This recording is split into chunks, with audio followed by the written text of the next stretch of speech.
بسم اللہ الرحمن الرحیم۔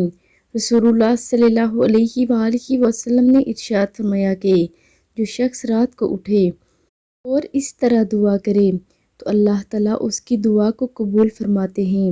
وہ دعا مبارکہ یہ ہے کہ لا الہ الا اللہ وحدہ لا شریک لہ لہ الملک ولہ الحمد وہو علی کل شیء قدیر، الحمدللہ سبحان اللہ ولا الہ الا اللہ واللہ اکبر ولا حول ولا قوۃ الا باللہ۔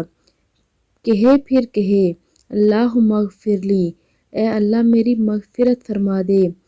یا دعا کرے تو اس طرح اس کی دعا قبول کی جاتی ہے۔ اگر اس نے وضو کیا تو اس کی نماز مقبول ہوتی ہے۔